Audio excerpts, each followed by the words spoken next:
This is a Gato Consulting production. Strategy for action. Strategizing the big picture. This is the fun part. And we always have more fun when we are together. So let's gather a group of your senior leadership and your other best minds. Not just because a handful of brains thinks better than a couple, but because this is a way to plant engagement and ownership. So, what is strategy? Michael Porter, by far the number one guru of strategy in the world, says strategy is a search for a favorable competitive position in an industry. This next definition by Jeffrey Braddock for Harvard Business Review builds on that and says strategy is the ways in which competitive advantage will be achieved. This is my favorite definition because it focuses on the most important thing that you must do, which is to build competitive advantage. A concept explained in detail in the previous video, and which means competencies that put your company in a superior business position. This is also my favorite definition because it makes you think that if you don't have a competitive advantage, you don't have a strategy. And remember, to be competitive, the advantage needs to be significantly valuable and sustainable. And to be an advantage, it needs to be different and better. A competitive advantage needs to be a core competence or competencies that you build or improve upon, and that obviously need to be valued by the market.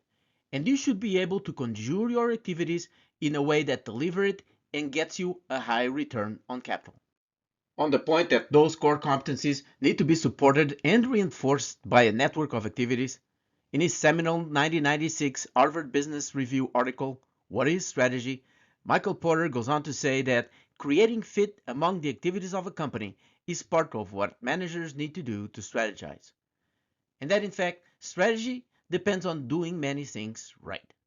Strategy is building competitive advantage. It's as simple as that. But it's no easy task.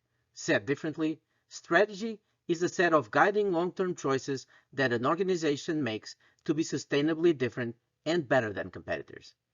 By the end of these 3 videos on strategy formulation, you will have a crystal clear picture of what strategic choices you must make.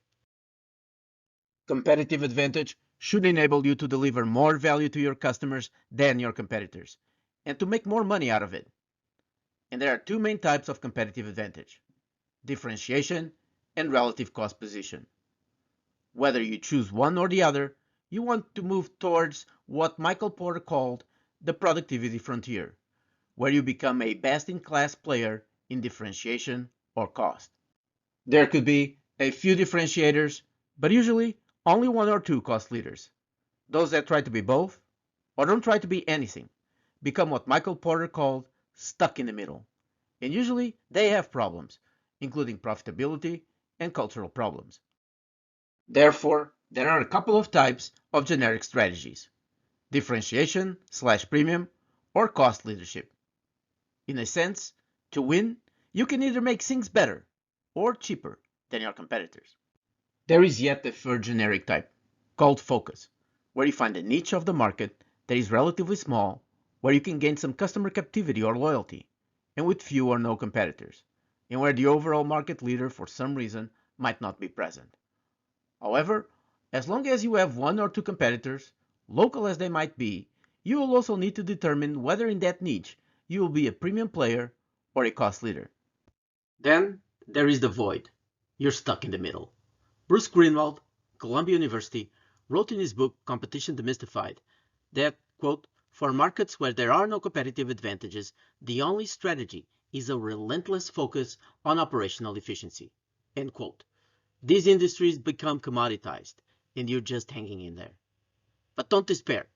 Let's first make sure that there is really no competitive advantage to be found. So, where do you want to be? Here, there. Maybe you think you are in a very difficult industry where it's hard to be one or the other. Think you have it rough? Let me give you an example with one of the worst industries out there, the airline industry. Bloomberg once said it's where capital goes to die.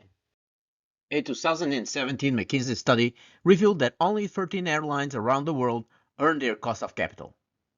But let's look closer. We have one true global premium company ranking number 3, Emirates. Then we have a few large cost leaders covering entire continents, sometimes a bit more, but only a couple of large players per continent. We also have a few very clear low-budget airlines covering decent-sized niches or specific routes, and one company we can call premium in a niche market, Hawaiian Airlines. Every single one of these companies is very well known for either being premium or low cost, and they are very good at it. What you don't see on this list of companies that generate value is any of those middle of the road pricing giants like Delta, American, or Lufthansa. They are stuck in the middle, or should I say, stuck in the gateway. Might as well not lift off, literally. The point is, even in the toughest of industries, there are always ways to create value by choosing the right strategy and being very good at it. In this case, either by catering very well to the perks the customers expect or managing their fleet capital and costs extremely well and having a strong organization. Back to you, and this is a defining moment. What will your strategy be? So let's make this your first step in strategizing. Now that you have a good idea of your main opportunities and a fresh, new, and comprehensive look at your company and where you are, it's time to fill in a few blanks about what you want to do and what you want to be. What will your generic strategy be? And what is the main competitive advantage or advantages you will be pursuing to achieve a favorable position? Remember, if you don't have or are not building a competitive advantage, you do not have a strategy. Next, with the leadership team, we will leverage the previous work done during the internal analysis where we learn what you are and start defining what you want to be. We will select a set of values for your company. Your mission statement will define why you exist and what your business is about. It's important these days to have a purpose statement with a focus on the benefits the company's business pursues for their customers and overall stakeholders. It's great to mention some ultimate and somewhat noble purpose of the business, a purpose that most constituents can agree on and get meaning from. We will wrap up this part with your vision statement and long-term goals. A company's vision describes what the future looks like if the company is successful. It's aspirational in nature, and it's good to be bold. Make it matter. Your long-term goals are very important. You must play to win. What is your winning aspiration? What and where do you expect to achieve? Make it tangible. If you are strategizing, your future addressable market and measure of winning should be 1 or 2 orders of magnitude higher than they currently are. If not, you might be falling on a trend that not only could keep your progress dim and short of its potential, but could also be disastrous if your competitors are bolder and take your spot. And a note of appreciation to Antonio Pires de Lima, the best CEO I ever worked for, who had a brilliant vision and mission statements and first got me involved in strategic projects with firms like McKinsey and Company and the Boston Consulting Group. A couple of practical notes. First, in my view, you don't necessarily have to have a list of values, a definition of purpose, a vision statement, and a mission statement. Maybe you can combine a couple of them to make it easier to memorize, embrace, and communicate to your stakeholders. There is probably something good or even noble in what your company does and that most people can back up and work for. In my view, a good purpose can be more meaningful than a mission statement. And it can probably take over for a values list too. At which point, a list of behaviors valued in your company might make more sense. But you can have whatever combination you want. Second, you may want to leave long-term goals open until we do the action plan and create long-term financial projections. Ah, you see, these choices set the big picture. It's like a flag that shows the way towards an exciting and challenging destination. The long term goals you established and want to achieve.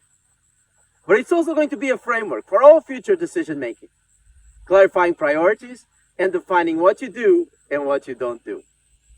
Last, and certainly not least, it will be a source of cohesion and inspiration for everyone in your company in the foreseeable future. Before we go, a reminder to go to the toolset page of our website It has all the tools that support this video and will allow you to implement the framework. www.strategyforaction.com/toolset. This is a Gato Consulting production. I hope you enjoyed this video. If you did, please subscribe. There are plenty of new videos coming up.